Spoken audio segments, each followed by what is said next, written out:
Welcome, nature detectives. I'm Conrad Baker. I'm an outdoor educator with the New York State Office of Parks, Recreation, and Historic Preservation at Letchworth State Park, and today I have a nature mystery for you. I'm in a pine stand. It's part of the forest with a lot of pine trees around. I think we can use our nature tools to figure out what kind of pine tree this is and how it helps us every single day. We'll use one nature tool to do that, and that's our eyes. First nature clue that I used when I saw this tree was its bark. Do you notice how it looks like it's made up of plates of armor or scales on a fish or puzzle pieces? If we look way up towards the top, you see how it's evenly brown all along the trunk, even up to the tippy top. Some kinds of pine trees that look kind of like this change color as they get towards the top, but not this one. This one is evenly, smoothly brown all the way up to the top. The second nature clue we can use to figure out what kind of tree this is by looking at a branch. This one broke off, giving us a good close look. You notice how the needles are growing out of the twig in bundles, in groups of two, pairs. These are paired needles.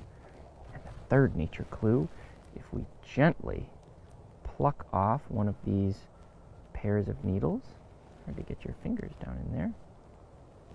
There we go. One bundle, one pair of needles.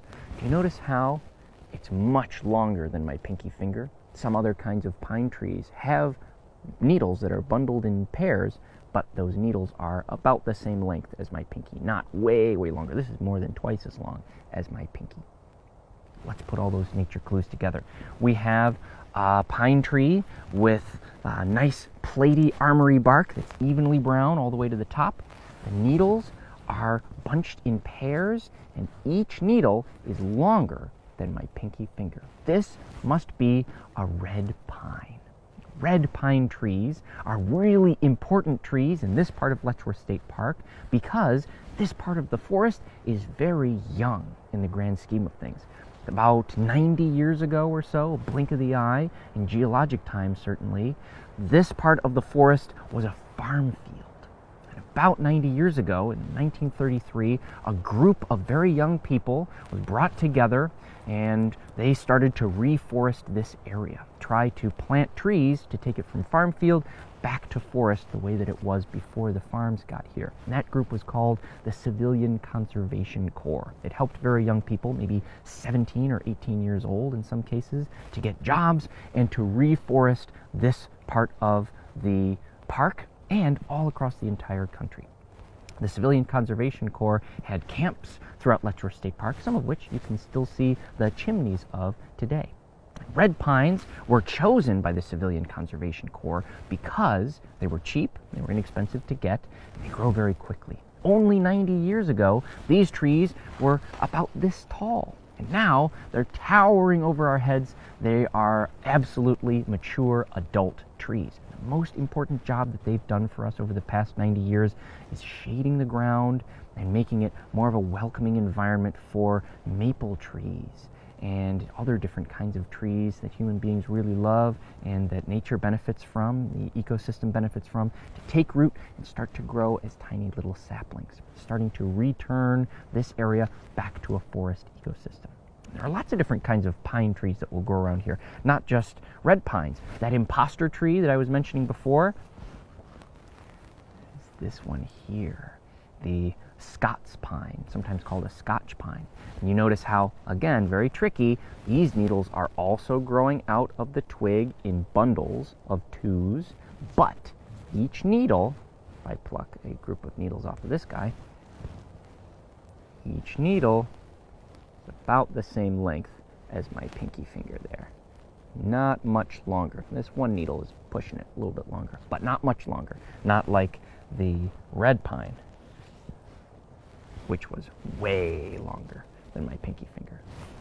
Another difference between Scots pine and red pine is as you look up towards the top of a Scots pine, the top of the bark towards the top of the tree will be much lighter in color. Sometimes a kind of a flaky, yellowish, reddish color sometimes. And it almost looks like that tree is sick, like the bark is flaking off.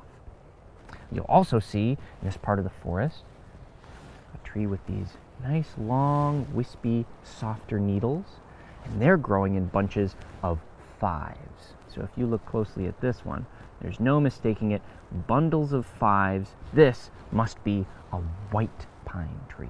We have white pines, Scots pines, and red pines, all growing in this part of the park, right around the Humphrey Nature Center.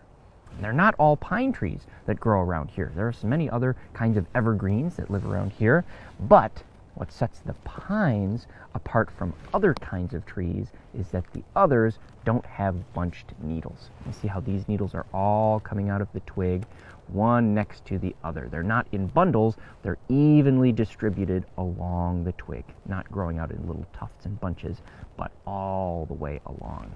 And these will be the branches of fir trees and spruce trees will have evenly distributed needles.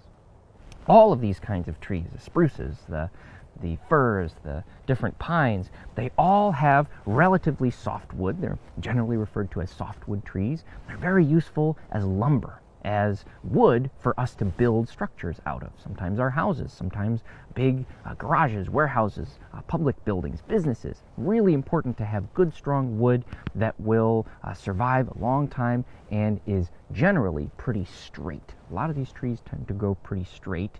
Scotch pine sometimes will get a little bit funky and tend to bend, especially towards the top. But a lot of these other kinds of trees are pretty straight, very useful as lumber trees. And of course, at this time of year, these trees are all very popular in people's homes as holiday trees. For thousands of years, people have celebrated the winter solstice, the official beginning of winter, on December 21st. And of course, many people also celebrate Christmas this time of year. These are all very popular Christmas trees.